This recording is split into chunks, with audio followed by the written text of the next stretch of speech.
어서 오세요. 긴 여행 피곤하셨죠? 익숙하지 않은 말씨, 그러나 이상하게 낯익은 억양. 말도 안 돼. 이 애가 어떻게 여기서? 이 손, 이 온도. 이건 내 딸 유나야. 틀림없어. 등을 누르던 그 손끝에서 저는 제 아이를 느꼈습니다. 20년 전 우리는 아이를 두고 왔습니다. 그리고 20년 후 그 아이가 우리 앞에서 낯선 이름으로 익숙한 손길로 우릴 다시 안아주고 있었습니다. 구독 버튼을 눌러주시면 매주 감동적인 실제 사연을 들려드립니다. 오늘의 사연 시작합니다. 보라카이. 투명한 바다와 하얀 모래가 끝없이 펼쳐지는 이 섬은 그 자체로 하나의 그림 같았어요. 하지만 그 바다를 바라보는 이들의 마음은 그 풍경과는 조금 달랐죠. 정영구와 최선옥 부부는 이른 아침 리조트 창가에 앉아 있었습니다. 여보, 여긴 정말 바다가 숨 쉬는 것 같아요. 그러게 내가 이렇게 여유롭게 받아본 게 언젠지 모르겠네. 두 사람은 한국의 대형 외식 기업을 일군 성공한 부부였어요. 정영구는 한식 프랜차이즈를 세계로 확장시킨 인물이었고, 최선옥은 김치 명인으로 알려진 사람입니다. 이번 보라카이 방문은 단순한 여행이 아니었죠. 정영구는 이곳에 한식당 입점을 준비 중이었고, 최선옥은 필리핀 현지 셰프들과 함께하는 김치 워크숍 초청을 받아 강의 준비를 하고 있었습니다. 하지만 부부의 마음 한구석엔 아무리 성공해도 지워지지 않는 상처가 있었습니다. 20년 전 IMF 직후 딸 정윤아를 해외 입양 보냈던 기억이죠. 그날 이후로 아무리 바쁘게 살고 성공을 거듭해도 정윤아의 기억은 늘 이들의 삶의 그림자처럼 드리워져 있었어요. 최선옥은 테이블 위에 놓인 작은 낡은 회중시계를 가만히 바라봤습니다. 이거 유나가 6살 때 선물한 거예요. 비록 장난감 시계였지만 꼭 고치자고 했는데 그 약속을 못 지켰네. 그 시계는 여전히 멈춰 있었고 시간도 그 순간부터 멈춘 듯했죠. 정영구는 그런 아내를 바라보다가 말을 아꼈습니다. 대신 그는 브리핑 파일을 챙겨 리조트 지점 매니저와의 회의를 준비했고, 최선옥은 오후에 요리 수업 준비를 위해 김치 속 재료를 정리하기 시작했어요. 시간은 천천히 흘렀습니다. 그날 오후 두 사람은 호텔 근처 마사지 샵에 들렀습니다. 비즈니스 미팅 전 잠시 피로를 풀자는 가벼운 생각이었죠. 현지에서 유명하다는 전통 마사지 샵은 깔끔한 인테리어와 한국인 관광객이 자주 찾는 곳으로 알려져 있었습니다. 안녕하세요. 마사지 원하시면 이쪽으로 모실게요. 정중하면서도 또렷한 한국어가 들려왔습니다. 최선옥은 순간 멈칫했어요. 목소리는 어눌했지만 그 발음 사이사이의 억양이 낯설지 않았어요. 그녀의 눈이 천천히 목소리의 주인을 향해 돌아갔습니다. 작고 마른 체구의 젊은 여성, 갈색빛이 도는 긴 머리카락, 미소 짓는 인매와 눈꼬리가 이상하게 낯익었죠. 그녀의 이름표에는 리아라고 적혀 있었습니다. 리아, 영어식 이름이었지만 이상하게 마음속에서 한 단어가 울렸습니다. 유나. 여보, 저 아이 어디서 본 것 같지 않아? 글쎄, 처음 보는 얼굴인데. 리아 씨, 혹시 한국말 배우셨어요? 네, 조금.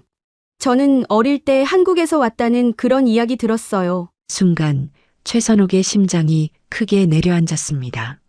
어릴 때 한국에서 그 말은 무슨 의미였을까요? 어릴 때 입양된 것일까요?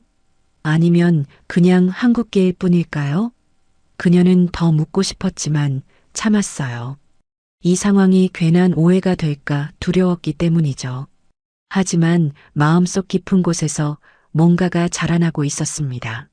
희미하게나마 딸이라는 단어가 떠올랐고 그 단어는 다시 가슴속 가장 아픈 상처를 건드리고 있었죠. 마사지가 끝난 후 리아는 공손히 인사를 하며 말했습니다. 편안하셨어요? 저녁엔 바닷가에서 불꽃놀이 있어요. 꼭 구경하세요. 최선옥은 고개를 끄덕였지만 그 말은 거의 들리지 않았습니다. 그녀의 시선은 리아의 오른팔에 시선이 멈춰 있었거든요. 하얀 팔에 아주 희미한 점 하나. 그 점은 유나에게도 있었던 것이었습니다. 태어날 때부터 있던 작은 검은 점. 5살 때 손등에 키스를 해주며 말했죠. 이 점은 엄마가 매일 사랑한다고. 도장 찍는 자리야. 그 점이 보였을 때 최선옥의 눈가에 눈물이 한 줄기 흘렀습니다. 그날 밤 최선옥은 좀처럼 잠을 이룰 수 없었어요. 베개를 껴안은 채 침대에 누워 창밖을 바라보면 파도 소리가 하늘을 타고 내려왔고 멀리선 불꽃놀이가 반짝였지만 마음은 그저 무거웠습니다. 그 아이, 그 손길, 그 웃음, 그 점. 하룻밤을 두고 마음속 무언가가 계속 속삭였어요. 맞아, 유나야, 너 맞지? 하지만 확신하기엔 아직 너무 많은 물음표들이 남아 있었죠. 설마가 사람 잡는다고 하잖아. 내가 너무 보고 싶으니까 헛것을 본 거겠지. 정영구는 조용히 노트북을 덮고 아내에게 물 한 잔을 건넸어요. 당신 혹시 그 아이가 우리 유나 같다고 생각해? 최선옥은 놀란 눈으로 남편을 바라봤습니다. 그의 얼굴엔 감정이 쓰여 있었어요. 자기 역시 같은 느낌을 받았다는 걸 말하지 않아도 알 수 있었죠. 두 사람은 그날 밤 말없이 서로의 손을 맞잡고 잠이 들었습니다. 가슴속 가장 아픈 상처를 서로 감싸듯이요. 다음 날 아침 두 사람은 다시 그 마사지 샵을 찾았습니다. 이유는 단 하나였죠. 확인하고 싶었습니다. 그 아이가 정말 유나인지. 샵 안은 어제와 같은 향으로 가득했어요. 아로마 오일과 나무 바닥의 은은한 향기, 그리고 그 특유의 익숙한 무언가가 뭐랄까, 오래전 이불 속 엄마의 살레음 같다고 해야 할까요? 어서 오세요. 어제와 똑같은 밝은 목소리. 리아가 다시 나왔습니다. 여전히 고운 미소를 머금고 있었고 오늘은 연보라빛 유니폼을 입고 있었어요. 그 모습이 또렷하게 최선옥의 기억을 때렸습니다. 예전에 유나가 유치원 발표회 때 입었던 연보라색 드레스가 생각났어요. 딱 그 색깔이었어요. 엄마, 나 공주 같지? 그 작은 목소리가 귓가에 맴돌았죠. 다시 뵙네요. 리아 씨. 네, 어제도 오셨었죠? 기억나요. 손이 따뜻하시고 등 근육이 많이 뭉쳐 있었어요. 그 말에 정영구가 살짝 웃었지만 최선옥은 한순간에 심장이 쿵 하고 내려앉았어요. 손이 따뜻하시고 예전에도 유나는 자주 엄마 등을 주물러주며 그 말을 했었거든요. 엄마는 손이 항상 따뜻해. 그래서 좋아. 그 아이가 했던 말과 너무도 똑같았죠. 마사지가 시작되고 그녀의 손길이 다시 최선옥의 등에 닿았습니다. 지그시 눌러오는 그 힘과 온도, 손끝의 리듬, 전날과는 또 다른 차원의 확신이 밀려왔어요. 손은 기억하죠. 피부는 거짓말을 못해요. 그 손끝이 기억하고 있는 건 함께 했던 시간이에요. 마주보지 않아도 눈을 감고 있어도 그 감각은 돌아오더라고요. 리아 씨, 혹시 어릴 때 한국에서 살았던 기억이 있으세요? 리아의 손이 잠깐 멈췄습니다. 순간 공기가 멎은 듯 했어요. 그녀는 아무 말 없이 마사지에 다시 집중했습니다. 그러다 조심스럽게 말했어요. 어릴 땐 잘 기억이 안 나요. 근데 아주 가끔 어떤 냄새나 소리가 익숙해요. 김치 냄새라던가 한국말 엄마란 단어가 생각이 나요. 그 순간 최선옥은 눈을 떴습니다. 고개를 살짝 들어 리아를 바라봤죠. 그녀의 눈에 살짝 맺힌 눈물, 그리고 애써 웃으려는 입꼬리가 보였어요. 그건 분명 기억하고 싶은 사람의 표정이었어요. 마사지가 끝나고 리아는 작은 차 한 잔을 건넸습니다. 녹차였습니다. 그 향도 이상하게 낯익었어요. 이 차, 이름이 뭐예요? 할머니가 한국에서 보내줬대요. 녹차인데 한국 전통차라고 들었어요. 정영구가 조용히 눈을 깜빡이며 입을 열었습니다. 혹시 이름 본명이 어떻게 되세요? 리아는 살짝 머뭇거리다 말했어요. 입양 전 이름은 잘 몰라요. 그런데 서류에 유나라고 적혀 있었대요. 그 말에 최선옥은 그 자리에서 입을 막고 눈물을 흘렸습니다. 입을 틀어막았지만 목을 대가 떨려왔어요. 그녀는 조심스럽게 손가방을 열고 안에서 오래된 목걸이 하나를 꺼냈습니다. 그건 바로 20년 전 딸을 떠나보내기 전 마지막으로 유나의 손에 쥐어줬던 작은 은목걸이였습니다. 목걸이 펜던트 안쪽엔 작게 손글씨로 적혀 있었어요.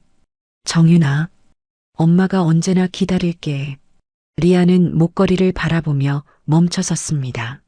입을 가리며 뒤로 한 걸음 물러났습니다. 그녀의 입에서 작게 흘러나온 말. 이거 본 적 있어요. 이건 어릴 때 제가 가지고 있던. 그리고 눈이 커졌습니다.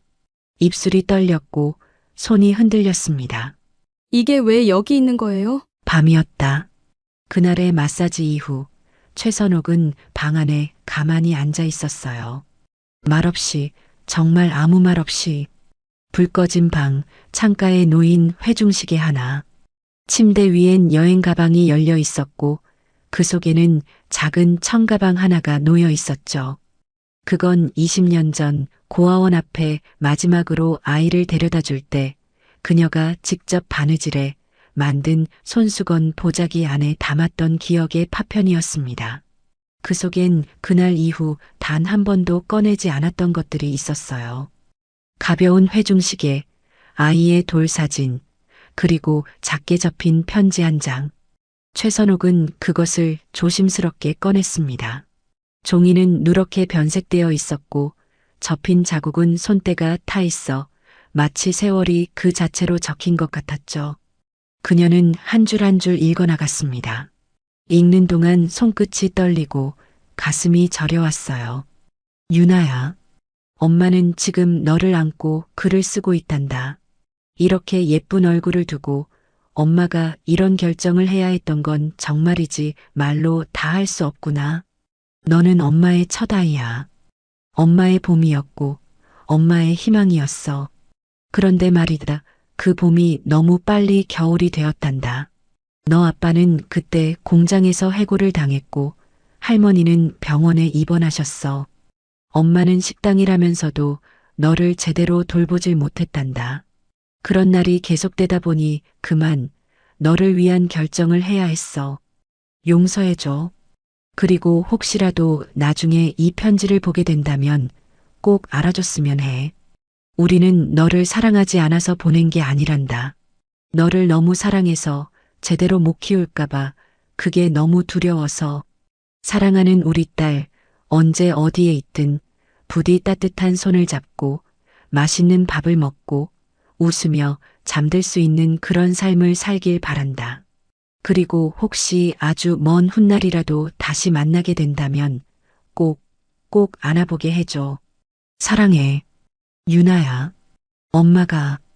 편지의 마지막 줄을 읽자 최선옥은 울음을 터뜨렸습니다. 목이 메고 숨이 차올랐어요. 20년을 꾹 눌러왔던 말들이 가슴 안에서 마구 터져나왔습니다. 유나야, 미안해. 엄마가 너무 미안해서 너무 보고 싶었어.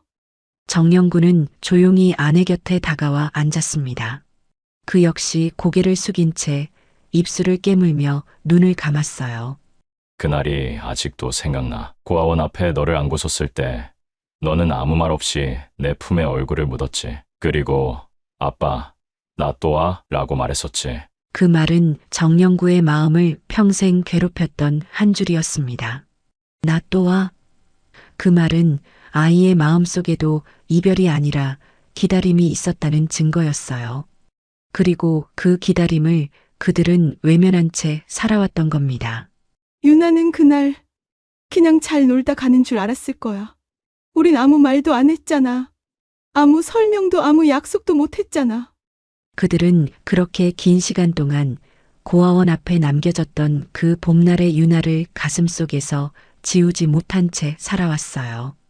그리고 지금 그 딸이 바로 저 마사지샵에서 살고 있다면, 그 아이가 리아라는 이름으로 살아가고 있다면, 그건 운명일까요? 아니면 하늘이 준 마지막 기회일까요? 정영구는 아내에게 작은 가방을 건넸습니다. 그 안에는 수리하지 못했던 회중시계가 들어 있었어요. 금빛으로 빛나는 낡은 태엽 시계. 10년 전 멈춘 그 바늘은 아직도 고장난 채였지만 그건 어쩌면 부모로서의 시간이 멈춰 있었던 상징이기도 했죠. 이번엔 꼭 고치자. 이젠 유나랑 같이 고치자. 최선옥은 고개를 끄덕였습니다. 이젠 더 이상 피하지 않기로 마음먹은 듯한 눈빛이었어요. 다음 날 아침 부부는 리아가 일하는 샵을 다시 찾았습니다. 그리고 이번엔 조심스럽지만 확실한 의도를 품고 그녀를 바라보기로 결심했죠. 하지만 샵 입구 앞에 도착한 순간 두 사람은 뜻밖의 장면을 보게 됩니다. 리아가 가게 밖에서 누군가에게 쩔쩔매는 모습, 거칠게 팔을 휘두르는 현지인 남성과의 언쟁. 뭔가 심상치 않은 상황이 벌어지고 있었죠. 그 순간 정영구가 주먹을 꽉 쥐었습니다. 저 사람 누구야? 현지 언어로 막말을 퍼붓는 그 남자. 리아는 고개를 숙인 채 마치 죄인처럼 서 있었고 손에 들고 있던 휴대폰은 바닥에 떨어져 깨져 있었습니다. 그리고 그 남자의 마지막 한마디. 너가 한국으로 떠나면 이 빚은 누가 갚아? 넌 죽을 때까지 여기 있어야 해. 정영구는 본능적으로 앞으로 나아갔습니다. 리아의 손에서 깨진 휴대폰이 쨍 소리를 내며 떨어지고 그녀는 그대로 주저앉고 말았죠. 괜찮습니까? 대체 이 사람 뭐 하는 사람이에요? 그의 목소리에 현지 남성은 움찔했습니다. 리아가 다급히 고개를 들어 정영구를 바라봤고 그 눈엔 놀람과 당황이 가득 담겨 있었어요. 아, 괜찮아요. 죄송합니다. 이건 그냥 제 개인적인 일이에요. 최선옥도 다가왔습니다. 손에는 조심스럽게 포장된 작은 종이 상자가 들려 있었어요. 그 안엔 어젯밤 꺼내어 닦아놓은 목걸이와 회중시계가 들어 있었죠. 리아 씨, 잠깐 얘기 좀 할 수 있을까요? 리아는 고개를 저었어요.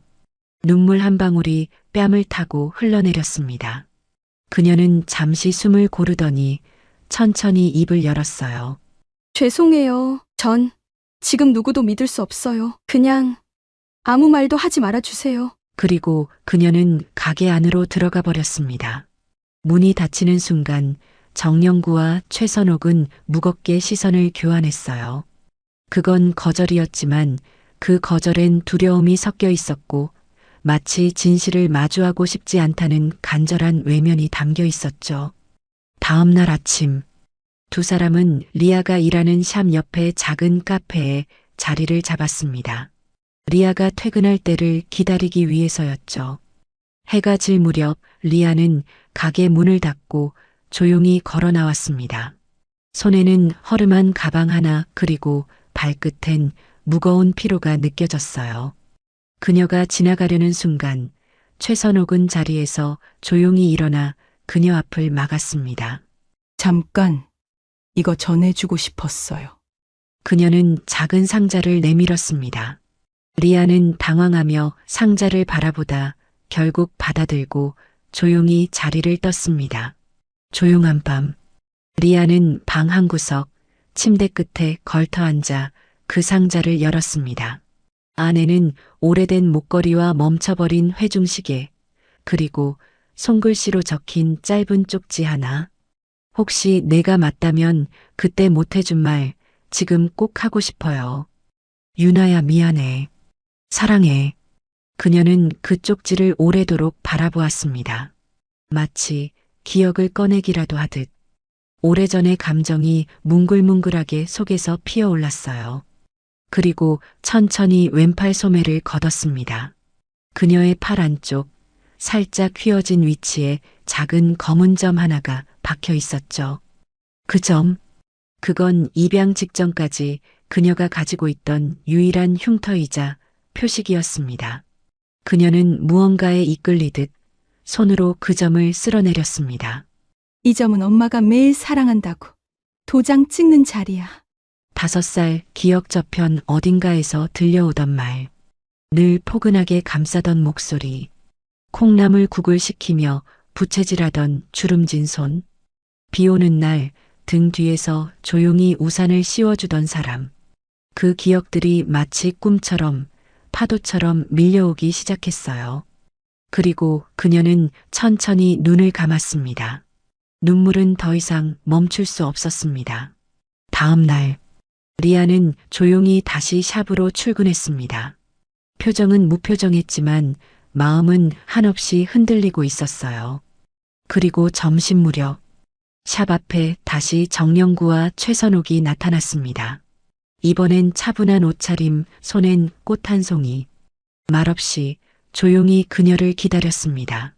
리아는 그들을 보고 말없이 고개를 돌렸지만 다시 돌아보며 조심스럽게 다가왔습니다.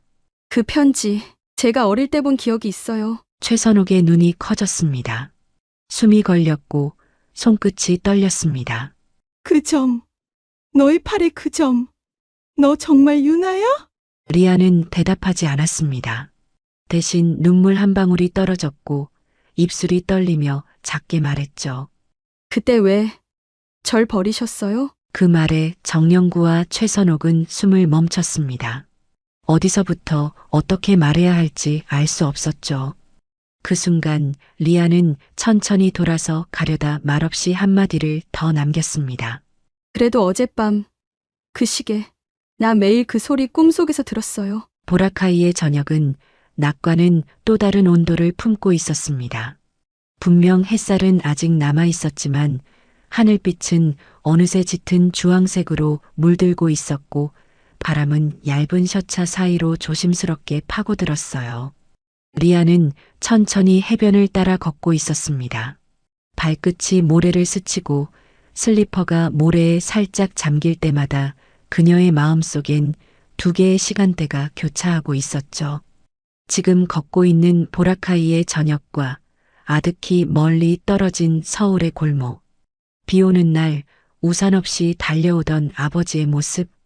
빨간 우비를 입고 소꿉놀이 하던 기억.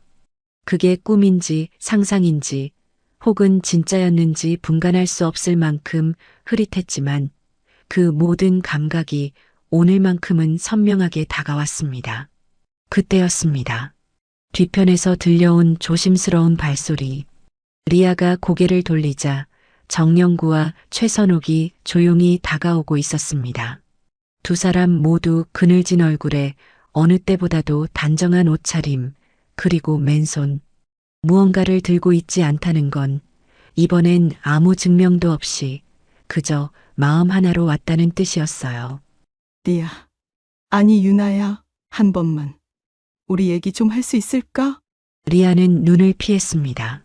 하지만 피할 수 없다는 것도 이미 그녀의 표정 속에 다 담겨 있었죠. 2 사람은 해변가 벤치에 함께 앉았습니다. 짧은 침묵이 흘렀고 파도 소리만이 그들의 사이를 메우고 있었어요. 당신들은 누구세요? 그 말에 최선옥의 눈동자가 흔들렸습니다. 정영구는 고개를 떨궜고 그저 천천히 손을 모았습니다. 우리는 너희 부모야. 그때 너를 제대로 지키지 못했던 사람들. 너를 사랑했지만 그 사랑을 너무 서툴게 표현했던 사람들. 리아는 고개를 숙이고 있었지만 눈가엔 이미 눈물이 맺혀 있었어요. 왜 저를 버렸어요? 최선옥은 숨을 삼켰습니다. 말문이 막혔어요. 그 한 문장이 20년 동안 끌어안고 있던 죄책감을 순식간에 뒤흔들어 놓았죠. 그땐 우리가 너무 무력했어. 너가 감기만 걸려도 병원에 못 데려갈 만큼, 밥 한 끼 제대로 못 먹일 만큼 늘 그렇게 바닥이었어. 정영구가 뒤이어 입을 열었습니다. 아빠가 실직하고 외할머니가 쓰러지시고 우리 둘 다 그때는 세상 어디에도 기댈 곳이 없었단다. 그래도 그게 널 보낼 이유는 될 수 없었는데 모든 게 우리가 평생 쥐고 살아온 벌이야. 리아는 눈을 감고 있었습니다. 파도 소리가 멀게 들리고 가슴속 어딘가가 따뜻하면서도 아프게 욱신거렸어요. 그녀는 말없이 팔을 걷었습니다. 그 점, 어릴 적 엄마가 도장 자리라고 했던 그 작은 점. 이 점 기억하세요? 최선옥은 떨리는 손으로 고개를 끄덕였습니다. 그리고 손을 뻗었지만 리아는 그 손을 피했습니다. 기억만 하면 뭐해요? 10년 동안 한 번도 찾지 않았잖아요. 이름을 바꾸고 언어를 잊고 나는 나도 모르게 한국말을 따라하다가 맞기도 했어요. 나는 김치 냄새가 좋아서 가게 앞에만 서 있으면 왜 그러냐고 혼났어요. 나는 그냥 내가 누구인지조차 몰랐어요. 정영구는 얼굴을 감쌌고 최선옥은 말없이 고개를 숙였어요. 그들 앞에 앉은 아이는 이제 더 이상 그때의 아이가 아니었습니다. 상처 입은 채 어른이 된 무수한 밤을 홀로 견딘 어른이었어요. 잠시 후 리아는 조용히 입을 열었습니다. 근데 이상하죠. 당신들 손을 보면 이상하게 마음이 가요. 그 손 기억나요? 등을 문질러주던 손. 잠들기 전 머리맡에 올려져 있던 손. 그 말에 최선옥은 더는 참을 수 없었어요. 그녀는 조심스럽게 손을 뻗었고 이번엔 리아가 그 손을 피하지 않았습니다. 그녀의 손등 위로 최선옥의 손이 포개졌습니다. 그리고 그 순간 정영구의 휴대폰에 한 통의 메시지가 도착했습니다. 리아 김현지 고용주 관련 서류. 불법 고용 및 채무 조작 증거 확보됨. 직접 확인 바람. 정영구는 휴대폰 화면을 보며 천천히 고개를 들었어요. 그리고 조용히 말했습니다. 이젠 우리가 널 지킬 차례야. 그 누구도 널 여기 붙잡아둘 수 없게 만들 거야. 밤이 깊어가고 있었습니다. 보라카이의 하늘은 별빛으로 가득했고 조용히 넘실 때는 파도는 마치 아주 오래전부터 누군가의 이야기를 품고 있었던 것처럼 들렸어요. 리아는 숙소 방 안 침대 머리맡에 앉아 있었습니다. 손에는 목걸이 하나가 들려 있었죠. 20년 전 그녀가 떠나기 전 아무것도 모른 채 손에 쥐었던 그 은목걸이. 그녀는 조심스럽게 목걸이 뒷면을 바라보았습니다. 빛에 반사된 미세한 각인. 그리고 그 속에 새겨진 이름. 정윤아. 엄마가 언제나 기다릴게. 그 문장을 바라보는 동안 리아의 눈에서 눈물이 흘러내렸습니다. 그건 유년 시절의 퍼즐 조각처럼 흩어졌던 기억들을 하나둘 이어주는 실마리였어요. 분명하게 각인된 정윤아라는 이름. 그리고 엄마라는 단어. 그녀는 손가락으로 그 문장을 여러 번 문질렀습니다. 마치 그 안에 담긴 온기를 조금이라도 느끼고 싶은 사람처럼요. 다음 날, 리아는 샵 문을 조금 일찍 열었습니다. 마음은 여전히 복잡했지만 어디선가 한 장의 그림이 머릿속에 맴돌고 있었기 때문이에요. 어릴 적 한국에서 살던 낡은 단독주택. 창밖에 줄지어 매달려 있던 고무장갑. 어머니가 고추장을 발라 굽던 꽁치 냄새. 아버지가 집 마당에 놓인 빨간 자전거 바퀴를 고치던 뒷모습.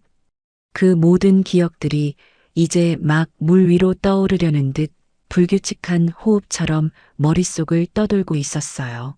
정윤아, 그게 내 이름이었다면 난 이제 어디서부터 살아야 할까? 한편 정영구와 최선옥 부부는 현지 변호사와 함께 긴 회의에 돌입하고 있었습니다. 리조트 확장 사업 명목으로 준비해왔던 모든 서류들, 그리고 지금까지 모아온 고용주의 불법 자료들을 하나하나 정리하고 있었죠.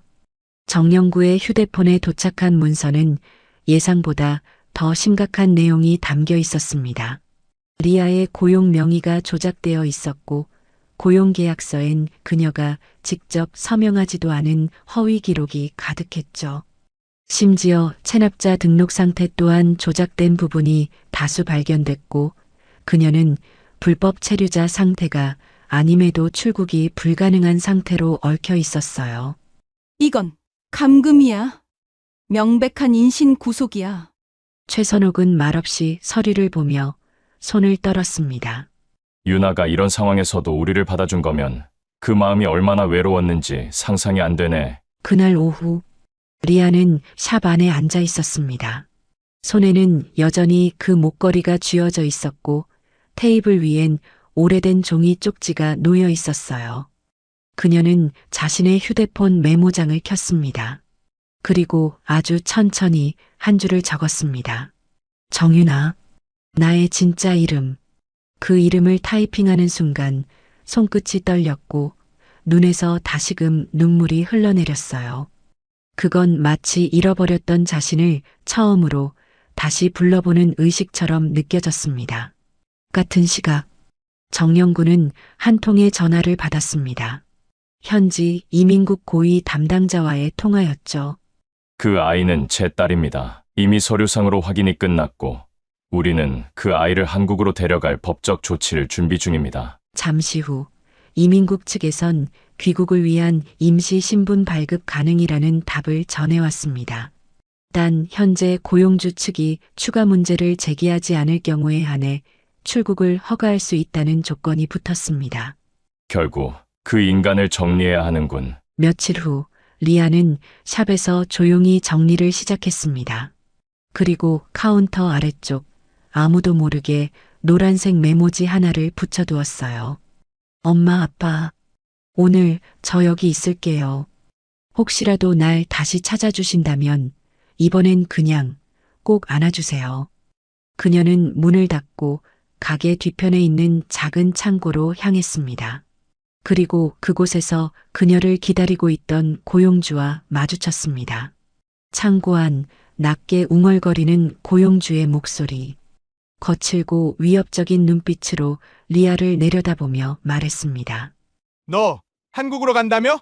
그래도 되는 줄 알아? 넌 여기 절대 못 나가. 그 순간 창고 문이 찰컥 소리를 내며 닫혔고 잠금 장치가 내려졌습니다.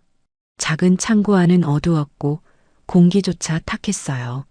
리아는 벽에 기대어 서 있었고 그 앞엔 고용주 마르코가 팔짱을 낀 채 비웃음을 띄우고 있었습니다. 한국으로 간다고?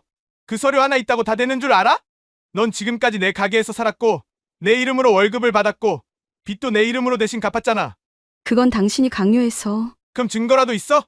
내가 널 붙잡았다는 증거. 경찰에 가서 뭐라고 할 건데? 리아는 말이 없었어요.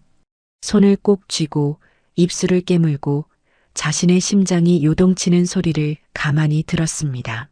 하지만 그때 정영구가 한 걸음에 들어와 마르코를 밀쳐냈습니다.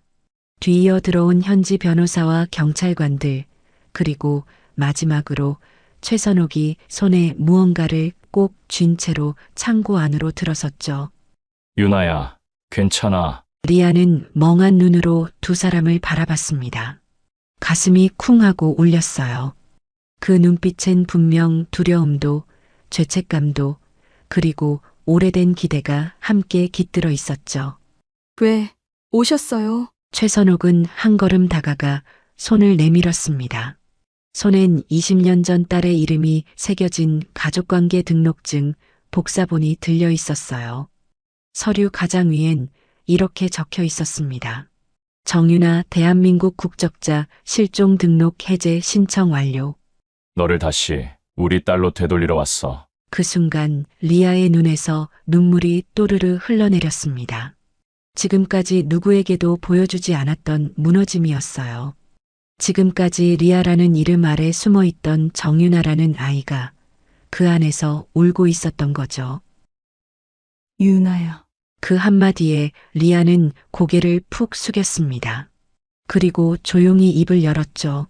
당신들이 내 부모예요? 최선옥은 조심스럽게 다가가 딸의 어깨를 꼭 안았습니다.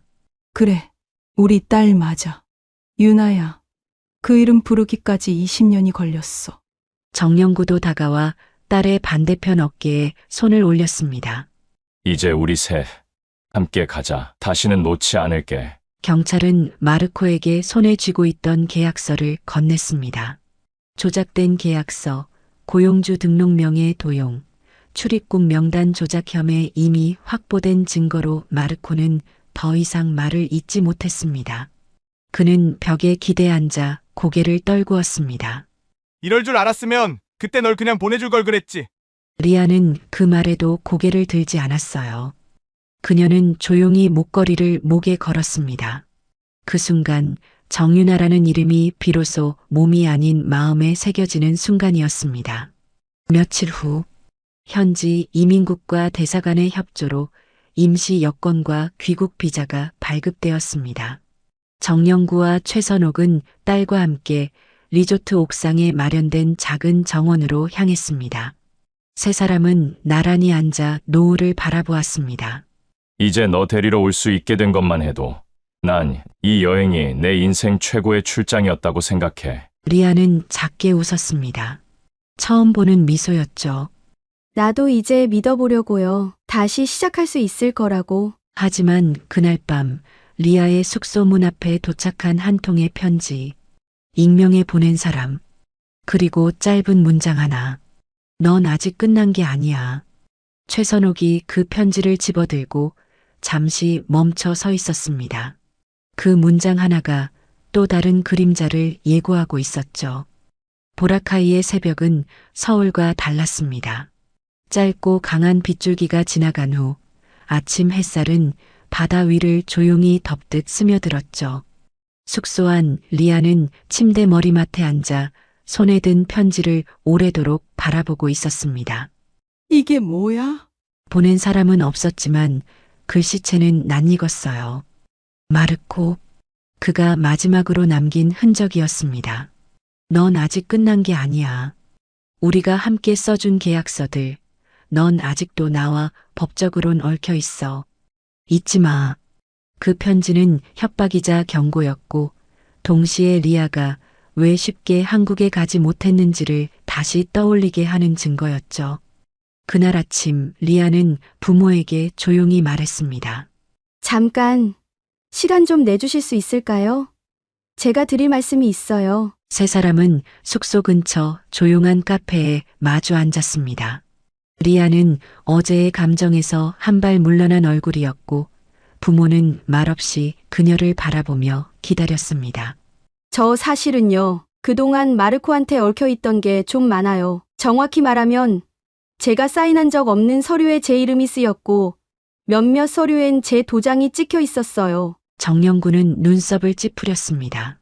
이미 확보한 서류엔 일부 조작 흔적이 있었지만 지금 들은 이야기는 그보다 더 광범위하고 악의적인 조작이었죠. 그건 명백한 범죄야. 너가 서명하지 않은 계약이라면 효력이 없어. 리아는 고개를 끄덕였지만 표정은 여전히 무거웠습니다. 근데 그게 다가 아니에요. 제가 예전에 같이 일하던 친구가 있었어요. 그 친구가 가게 돈을 몰래 쓴 일이 있었는데 그때 그 책임을 제가 뒤집었었어요. 최선옥이 숨을 멈췄습니다. 그걸 왜? 그냥 제 자리가 위험해질까봐 그랬던 것 같아요. 그땐 정말 이 일이 아니면 제가 살 수 없었거든요. 그 말을 듣는 순간 최선옥은 오래전 고아원 앞에서 아무것도 모른 채 엄마 품을 떠난 유나의 뒷모습이 떠올랐습니다. 그리고 지금 그 아이는 여전히 버려지지 않기 위해 조용히 자신을 희생하며 살아왔던 거였죠. 그렇게 살아왔단 말이야? 그 얘기를 왜 이제서야? 리아는 작게 미소를 지었습니다. 그땐 아무도 없었으니까요. 이젠 있어서 그래요. 그날 오후 정영구는 변호사와 함께 마르코 관련 서류 정리를 마친 뒤 현지 대사관 담당자와 미팅을 가졌습니다. 귀국 비자 발급은 거의 마무리 단계였지만 남은 문제는 단 하나.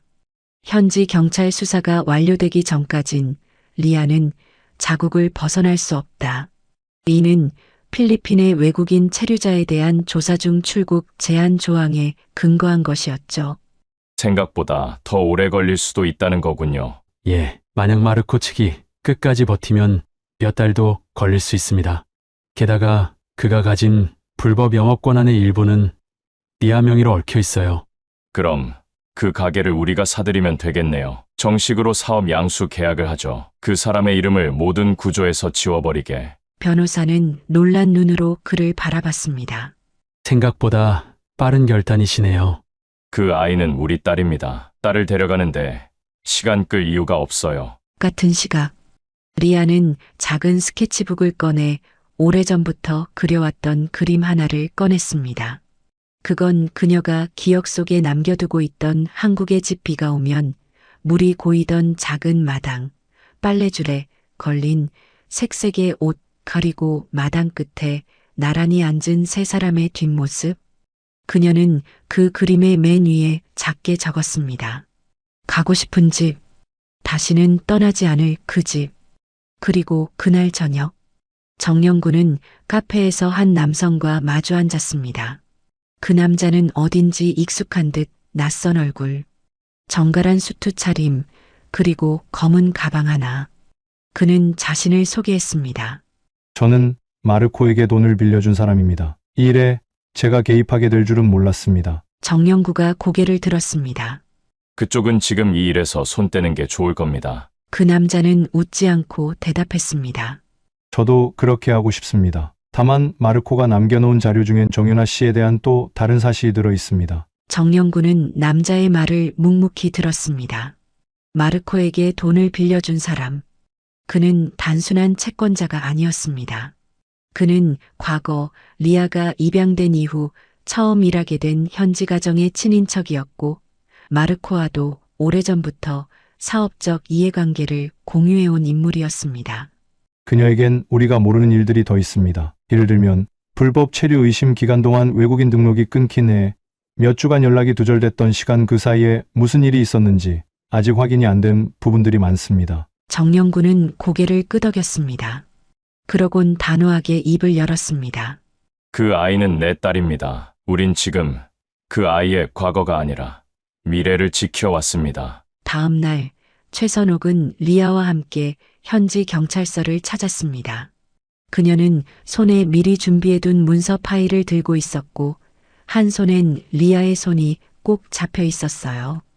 딸의 손은 차가웠고 손가락 사이에 미세하게 떨림이 느껴졌습니다. 그녀는 말없이 손을 감싸주며 조용히 속삭였죠. 괜찮아. 이제 너가 혼자 뭔가를 짊어지는 시대는 끝났어. 넌 우리 딸이니까. 리아는 입술을 질끈 깨물었습니다. 그 말 한마디에 지난 수년간 자신이 홀로 세워온 방어막이 와르르 무너져 내리는 듯 했어요.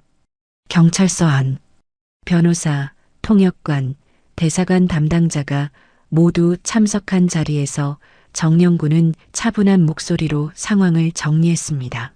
저희는 정윤아의 친부모이며 법적 입양 해제 및 귀국을 위한 신분 정정 절차를 진행 중입니다. 현지 고용주였던 마르코 씨는 본인의 채무를 피하기 위해 딸을 법적으로 얽매고 감금해 왔습니다. 그 모든 증거는 여기 제출합니다. 서류가 경찰 테이블에 놓이는 순간 주변 공기마저 정리되는 듯한 고요함이 찾아왔습니다.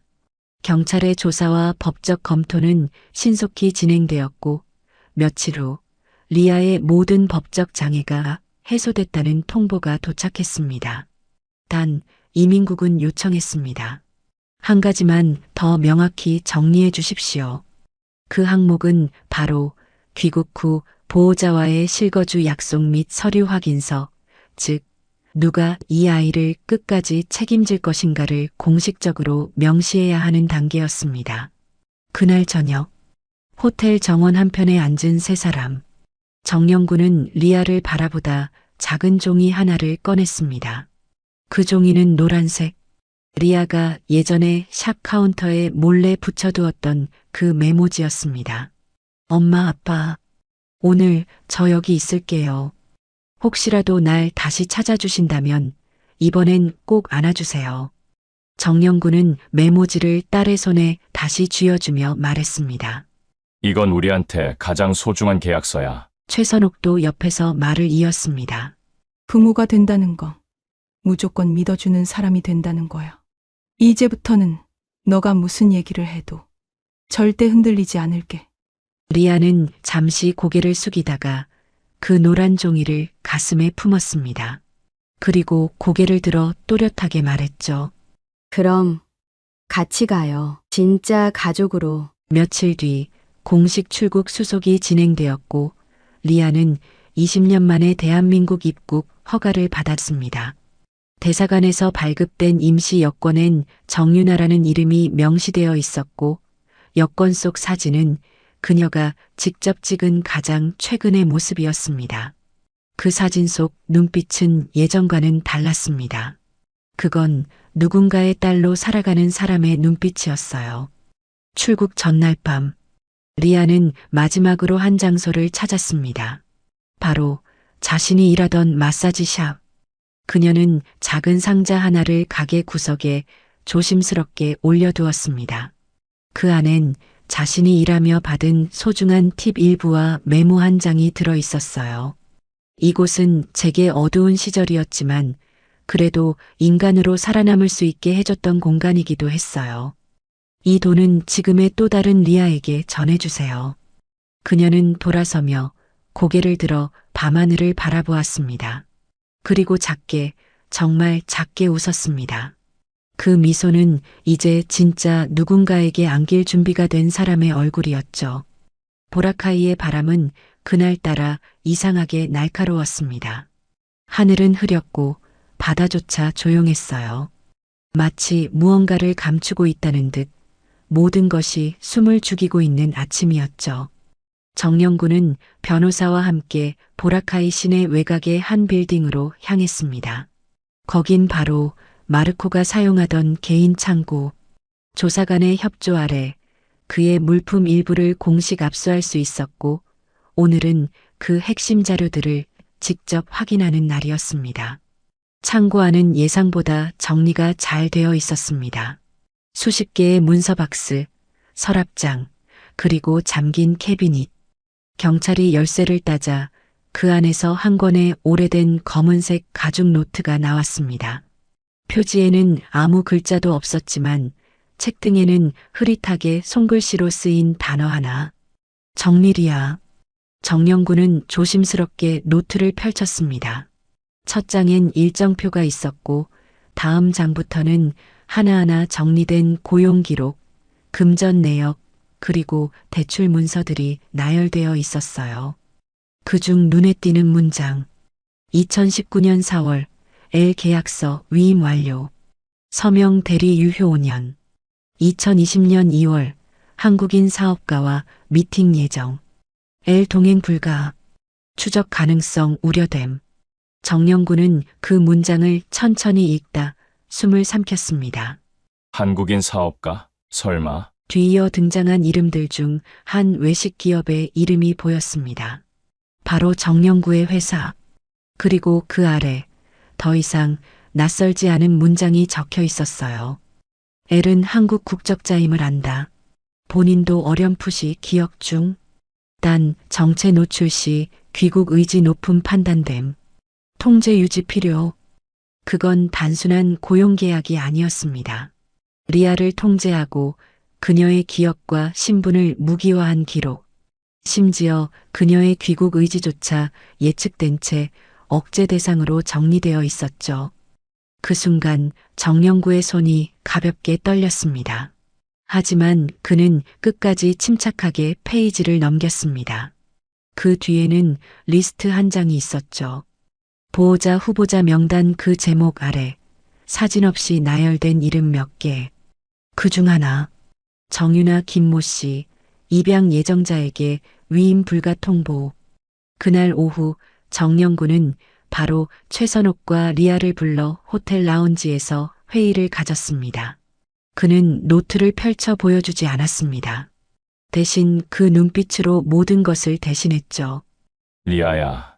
아니, 유나야. 사실 너가 왜 그렇게 붙잡혀 있었는지 이제 알겠어. 넌 단순히 값싼 노동자가 아니었어. 그들에겐 통제 가능한 한국인이 필요했어. 해외 입양아, 한국말 가능, 현지법 이해도 낮음. 너는 그들에게 너무도 이상적인 도구였던 거야. 리아는 입을 다문 채 말없이 듣고 있었습니다. 그녀의 눈빛은 슬픔보다 분노에 가까웠고 손끝이 서서히 굳어지기 시작했어요. 그럼 내가 내 이름조차 지키지 못한 게 그 사람들 때문이었다는 거예요. 최선옥은 조용히 고개를 끄덕였습니다. 하지만 이젠 우리가 있어. 넌 이제 그 어두운 장부 속 이름이 아니라 우리 집 족보에 들어갈 아이야. 그날 저녁 정영구는 본사 한국 법무팀과 긴급 영상회의를 열었습니다. 그는 마르코의 장부에 기록된 정보들을 토대로 현지 법인 설립을 중지하고 대신 한국 입양인의 인권보호센터 설립 계획을 논의하기 시작했죠. 그의 결정은 단호했고 단순한 딸의 귀국을 넘어 더 많은 리아들이 다시는 같은 일을 겪지 않도록 하기 위한 움직임이었습니다. 한편 리아는 혼자서 한 서점에 들어갔습니다. 그녀는 책장 한 켠에 꽂힌 작은 한국어 회화책을 꺼내어 펼쳤습니다. 책 제목은 처음 만나는 우리말. 그녀는 손끝으로 책장을 넘기며 중얼거리듯 단어를 따라했습니다. 안녕하세요. 저는 정윤아입니다. 그녀는 한 장 한 장 넘길 때마다 마치 시간이 거꾸로 흐르는 듯한 느낌을 받았고 이상하게 그 책장이 무겁지 않았어요. 그건 누군가의 딸로 다시 태어나는 과정이었으니까요. 밤 숙소로 돌아온 리아는 자신의 침대 위에 놓인 노트를 발견합니다. 마르코의 가죽 장부 표지는 그대로지만 속엔 한 페이지가 접혀 있었죠. 그 접힌 페이지를 펼치자 그 안엔 놀라운 글귀가 적혀 있었습니다. 정윤아, 출생지 서울, 가족관계 등록 원본 보관 중, 진짜 부모 찾을 시 보상 협상 가능성 존재, 단 감정 개입 시 수익성 하락 우려. 리아는 입술을 떨며 그 장부를 덮었습니다. 그게 너희가 날 붙잡은 이유였어. 이제 내가 나를 지킬 거야. 이민국의 유리문을 밀고 나오는 순간 세 사람은 말없이 서로를 바라봤습니다. 맑은 하늘, 부드러운 햇살, 그리고 손에 쥐어진 하얀 서류 한 장. 그건 리아, 아니 정윤아가 정식으로 대한민국 입국 허가를 받은 확인증이었습니다. 진짜 가는 거구나. 리아의 말에 정영구와 최선옥은 고개를 끄덕였고 셋의 손끝이 아주 자연스럽게 맞닿았습니다. 그 누구도 먼저 말하지 않았지만 그 손은 서로를 기다렸고 그 손은 서로를 놓치지 않겠다는 약속이었습니다. 공항 출국장, 수속을 마치고 비행기를 기다리며 앉은 대기실. 정영구는 슬그머니 조그만 박스 하나를 꺼냈습니다. 이거 너가 돌잔치 때 선물 받았던 거야. 잃어버린 줄 알았는데 엄마가 창고 구석에서 찾았대. 박스를 여니 그 안에는 조그마한 은수저와 손도장 인쇄본이 들어 있었습니다. 리아는 천천히 손도장을 들여다봤습니다. 너무나 작고 여리고 지금의 자기 손과는 전혀 다른 아이의 흔적. 그녀는 조심스럽게 자신의 손을 올려 맞춰봤습니다. 완전히 겹치진 않았지만 그 어긋남이 오히려 지금의 성장을 느끼게 해줬어요. 나 이렇게 작았었구나. 최선옥은 그 옆에서 손수건을 꺼냈습니다. 그때도 울보였지? 우유 한 병만 안 줘도 그렇게 울어대더니? 세 사람은 작게 웃었고 이제야 진짜로 처음부터 다시 시작되는 가족의 시간이 흐르고 있었습니다. 비행기 안. 리아는 창가 자리에 앉아 구름 사이로 펼쳐진 하늘을 바라보았습니다. 그녀의 손엔 아직도 그 목걸이와 가족 등록증이 담긴 봉투가 꼭 쥐어져 있었어요. 20년 전 그녀는 아무 말 없이 떠났습니다. 이제는 아무 망설임 없이 돌아가고 있었죠. 정영구는 옆자리에서 조용히 속삭였습니다. 서울 도착하면 우리 집부터 가자. 너가 태어난 동네. 그 길부터 다시 걸어보자. 리아는 눈을 감고 고개를 끄덕였습니다. 네, 아빠. 그 한마디에 기내 안의 온도가 달라진 듯 했습니다. 지금껏 마음속에서만 불렀던 그 호칭, 그리고 처음으로 입 밖으로 꺼낸 아빠라는 단어. 정영구는 손에 들고 있던 신문을 내려놓고 아무 말 없이 창밖을 바라봤습니다. 그의 눈가엔 눈물이 고여 있었어요. 비행기 착륙. 도착 게이트를 통과하는 그 순간 리아는 멈춰섰습니다. 그 앞엔 환영합니다. 정윤아라고 적힌 작은 피켓을 들고 선 정영구의 후배 직원 몇 명이 웃으며 기다리고 있었어요. 최선옥이 조용히 물었습니다. 이런 건 누가 준비한 거야? 정영구는 어깨를 으쓱이며 말했습니다. 우리 회사 사람들 이런 일이니까 누구라도 축하해주고 싶었대. 리아는 그걸 보고 어색하게 웃었습니다. 너무 꿈 같아요. 이제 진짜 집에 가는 거예요? 최선옥은 딸의 손을 꼭 잡고 말했습니다. 그럼 이젠 너의 방도 준비돼 있고, 냉장고엔 김치도 가득이고, 그리고 우리 식구들이 기다리고 있어. 차 안. 서울 외곽을 달리는 중 창밖엔 익숙하면서도 낯선 풍경들이 흘러갔고 리아는 마치 여행 온 아이처럼 모든 걸 눈에 담으려 애썼습니다. 저기 저 시장 간판 옛날엔 저렇게 생겼었나요? 최선옥이 웃으며 대답했습니다. 저기 옛날에 우리 반찬 가게 있었어. 거기서 너가 처음으로 김치 씻어 먹었지? 그래서 입에 김치 물들고 한참 울었잖아. 맵다. 이러면서. 리아는 킥킥 웃었습니다. 처음으로 내 이야기가 누군가의 입에서 흘러나오고 있단 걸 느낄 수 있었어요. 그건 너무나 따뜻하고 어색하고 고마운 감정이었죠. 집 앞 현관문 앞에서 멈춰선 리아. 문을 열려는 순간 최선옥이 가방에서 조그마한 종이봉투 하나를 꺼냈습니다. 그 안엔 가족 사진이 들어 있었습니다. 이건 너가 태어나기 전 찍은 거야. 이제 다음 가족 사진은 너가 가운데 있어야겠지. 리아는 눈을 감고 그 사진을 가슴에 껴안았습니다. 그 순간 현관문이 열리고 안에서 누군가가 조심스레 나왔습니다. 그는 바로 정영구의 조카, 그리고 리아의 사촌 오빠. 그는 리아를 향해 말했습니다. 누나, 진짜 오긴 왔네요. 리아의 눈이 커졌습니다. 그리고 처음으로 진짜 웃음이 얼굴에 피어났습니다. 서울에 도착한 지 이틀째 되는 아침, 최선옥은 새벽부터 부엌에서 분주하게 움직이고 있었습니다. 앞치마를 메고 김치통을 꺼내며 조용히 물을 썰고 마늘을 다지던 손끝엔 살짝 떨림이 있었지만 그 속엔 오랜만에 느껴보는 활기가 가득했어요. 유나가 좋아했던 맛은 기억 안 나지만 이건 꼭 해주고 싶었어. 거실에선 리아가 천천히 눈을 떴습니다. 고요한 새소리, 창밖의 아침 햇살, 그리고 가장 낯설고도 익숙한 김치찌개 끓는 냄새. 그 향은 기억 속 어딘가를 건드리며 천천히 퍼져왔습니다. 그건 단순한 음식 냄새가 아니었습니다. 잃어버렸던 유년, 밥상 위에서 흘리던 국물, 엄마 손이 담긴 냄새였죠. 리아는 천천히 몸을 일으켰습니다. 살짝 헝클어진 머리칼을 뒤로 넘기며 문을 열고 주방을 향해 걸어갔습니다.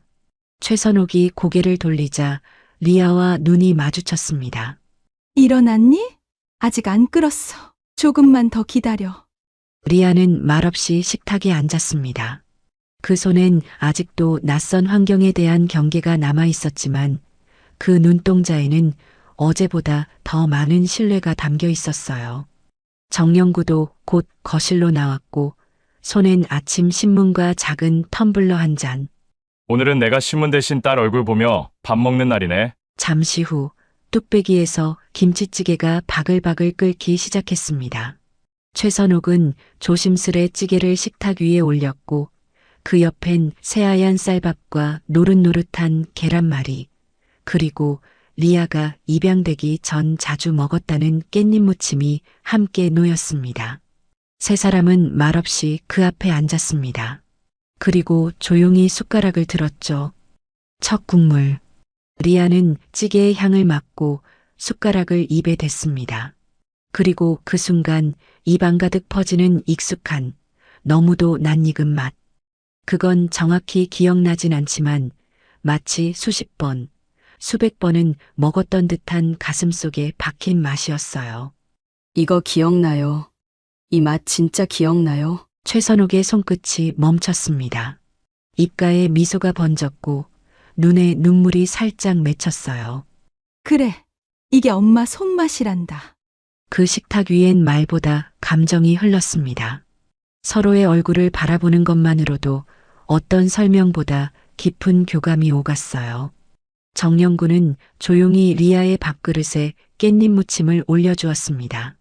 이건 예전에 너가 제일 좋아했던 거야. 깻잎을 밥 위에 얹고 찌개 국물 조금 떠서 먹는 거. 기억 안 나도 괜찮아. 이젠 매일 먹을 수 있으니까. 리아는 웃었습니다. 소리 없는 웃음이었지만 그 눈빛만큼은 누구보다 따뜻했습니다. 그때 정영구가 조용히 회중시계를 꺼내 리아에게 건넸습니다.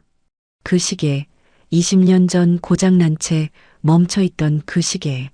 이거 너가 어릴 때 고쳐달라고 했던 거야. 이제 같이 고치러 가자. 리아는 시계를 받아들고 조용히 눈을 감았습니다.